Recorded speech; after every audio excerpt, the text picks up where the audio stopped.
Early warfare in America was very simple when compared to what we usually think of when warfare is brought up.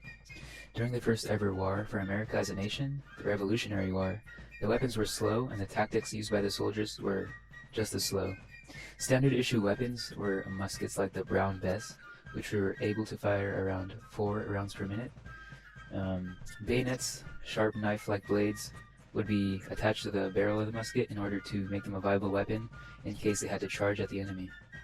For officers, swords were also standard issue. At the time, your average battle would consist of each side lining up to prepare for a volley. Since the muskets were so inaccurate, the only way to consistently hit your targets was to have soldiers line up side by side and fire at the same time. Both sides would usually end up doing this a few times before charging and using melee weapons. During the War of 1812, very little changed in terms of fighting on foot. The British were still using the Brown Bess, although the first rifles started to see usage. They fired slower but were a lot more accurate. The War of 1812 also saw growth in naval power, both sides using ships with mounted cannons and artillery. Some ships even had rams in place of the bow of the ship. Sailed ships would often clash at sea, occasionally ramming each other. Something that developed on the American side was bush warfare. Since the Americans were fighting on their home turf, they had the greater advantage because they understood how to use their land as a weapon.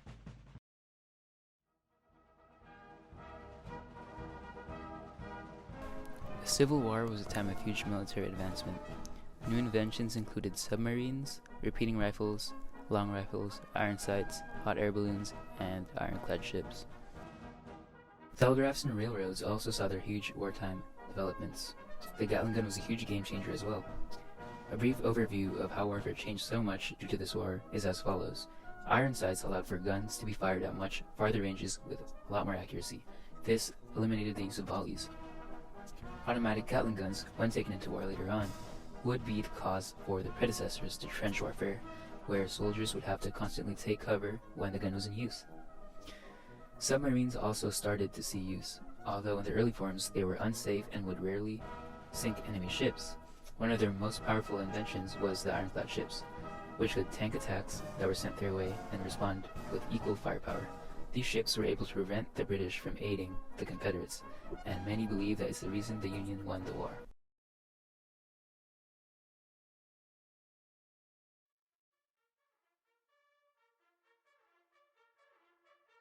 The Great Wars, also known as World War I and II, are the most influential wars of all time and still have major lasting impacts to this day. We will start with World War I. World War I was the first time Maxim guns saw use in war. Maxim guns are regarded to be the first machine guns, and these guns were strong contributors to trench warfare. Airplanes began to see major use with the invention of the interrupter. The interrupter allowed for guns to be mounted to planes and shoot in sync with the plane's propellers so that the plane wouldn't be shooting itself. Planes also contributed to trench warfare. The first tank ever made was the Little Willie, invented by the British. It got stuck in trenches and it went over rough terrain at the breakneck speed of 2 miles per hour. Chemical warfare saw an introduction as well, with Germany using chlorine at first before developing the infamous mustard gas. The reason trench warfare was so heavily relied upon is because it provided cover for machine guns and long-range rifles. It was also more difficult for artillery to land a direct hit on enemies when they were hiding in a trench, and in the event of gas attacks, it was better to be in a trench than out in the open. Due to trench warfare, battles moved very slowly and could take weeks or months even. When a trench was stormed, guns known as trench guns would be used to counter enemies. These guns were early shotguns that released explosive pellets of bullets that could shred enemies at close range, which is why they were used while in trenches. World War II was the most deadly war of all time due to the advancement of technology making killing easier than ever. Bombings on cities would take place more frequently since planes could fly so far now. Air warfare was much more deadly since planes were faster and more agile. American troops carried the first standard-issue semi-automatic weapon ever, the M1 Garand, known for its iconic ping sound when the final bullet in the clip is fired. The M1 Garand is so iconic and reliable that some branches of the US military, such as the Honor Guard, still use the gun today, and it is known as the greatest rifle of all time. Bazookas began to see use as well as the M1 Thompson, which was the most famous submachine gun of the war. a fully automatic gun that could be held in a soldier's arms. The star of the show was the atomic bomb, which only ever has been used twice in warfare. Both times were by the US against Japan during World War II. The bomb created a massive explosion that was capable of instantly turning people into vapor. The region around the bomb impact was uninhabitable due to radiation, which is one of the main reasons nuclear weapons have never been used again in warfare.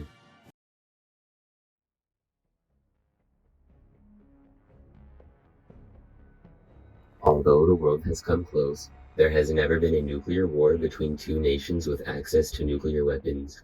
After World War II, tensions between the USA and the USSR due to the communism versus capitalism debate had both nations on the verge of war, but neither was willing to initiate war. Instead of focusing on espionage and close calls, we will focus on warfare between the USA and USSR by proxy. These wars were, superficially, between two opposing parties backed by the USA and the Soviets. Most notably of these wars were the Korean War and the Vietnam War. The Korean War was similar to World War II in terms of battle and technology, with some small differences. The M1 Garand was still standard issue and reliable, but now America had to think about whether or not a nuclear bomb should be used. President Harry Truman ended up relieving General Douglas MacArthur of his duties due to MacArthur's push to use the nuclear bomb. The Korean War was also the first war where jet-to-jet combat became commonplace, and bazookas could now stand against Soviet tanks in battle due to advancements at the time. There were allegations that the US used biological warfare against North Korean troops, since those troops were getting randomly sick, but there's no confirmation for this at all. The Korean War was very much a game of politics, and the war was a shortened and slightly more modern version of World War II. The Vietnam War was a war that the US chose to enter, but it turned out to be a gruesome war.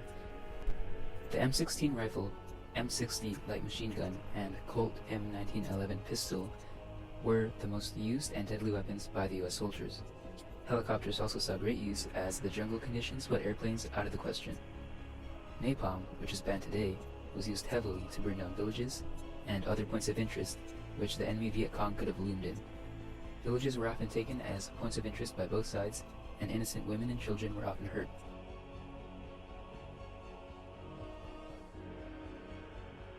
Some of the most notable developments in the evolution of war for the US is the organization of the military. The US military only recently started opening all positions for women in 2016. However, the overall organization started to become more strict after World War II, when we started making requirements more rigorous, both educationally and physically. One of the most controversial weapons today is a new Predator drone. This drone can be controlled in air-conditioned rooms across the globe and have massive killing potential.